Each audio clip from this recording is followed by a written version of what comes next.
పాలు ఇరిగిపోతే ఏం చేస్తావుల్లా? తీసుకుపోయి పారవోతాం, లేదంటే ఇంట్లున్న పిల్లులకో కుక్కలకో పెడుతుంటారు కదా ఇంకొందరు.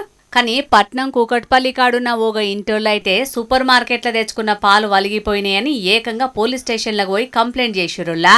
అవు మీరిన్నది నిజమేనుల్లా.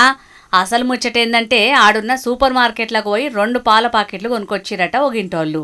ఇగంలో ఒక పాల ప్యాకెట్ వేడి చేయంగా అవి మంచిగానే ఉన్నాయట. ఇక 2వ పాల ప్యాకెట్ వేడి చేయంగా మొత్తం వలిగిపోయినాయట. అగో మొదలు పెట్టిన పాలు మంచిగానే ఉన్నాయి, గివేమో వలిగిపోయినాయి అని చెప్పి డేటికి అయిపోయిండొచ్చా అని చూసిర్రట. కాకుంటే అంత మంచిగానే ఉన్నదట. అయితే అదివరకు సుతం కొనుక్కొచ్చిన పాలు గిట్లనే వలిగిపోయినాయట.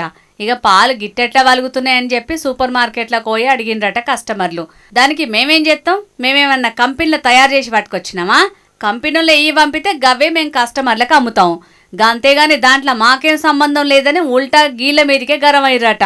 ఇక ఇట్లయితే కాదని చెప్పి డైరెక్ట్ పోయి గీ ముచ్చట మీద పోలీసు వాళ్లకు కంప్లైంట్ చేసిరట.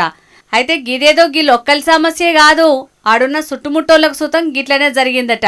సూపర్ మార్కెట్లో తెచ్చుకున్న పాల పాకెట్లన్నీ గిట్లనే వలిగిపోవుడు, లేదంటే గబ్బు వాసన వచ్చి పాడైపోతున్నాయట. దుకునపోళ్లకు ఎన్ని మలకల కంప్లైంట్ చేసినా పట్టించుకుంటూనే లేరట. దీని మీద ఖచ్చితంగా యాక్షన్ తీసుకోవాలని డిమాండ్ చేస్తున్నారు ఆడున్న పబ్లిక్ అందరూ. ఇక వినియోగదారుల చట్టం కింద కేసు బుకింగ్ చేసిన పోలీసులు ఎంక్వైరీ చేసే పనిలో పడ్డారట. చూడాలి మరి గండికోట రహస్యం లెక్క పాలు వలిగిపోతున్న ముచ్చట మీద అసలు రహస్యాన్ని పోలీసులు కనిపెడతారో లేదో. కానీ చూడున్ రిపబ్లిక్ ఇండ్లలోకి తీసుకొచ్చి పోసేటోళ్లే కొందరు పాలను కల్తీ చేస్తున్నారంటే ఆఖరికి కంపెనీల పేరు మీద సూపర్ మార్కెట్లలో కూడా కల్తీ పాలనే అమ్ముతున్నారట ఆడాడ కొందరు. దినం పాలు పాల ప్యాకెట్లు కొనుక్కునే జనాలు జర పైలం మరి జాగ్రత్తగా చూసి కొనుక్కోర్రి.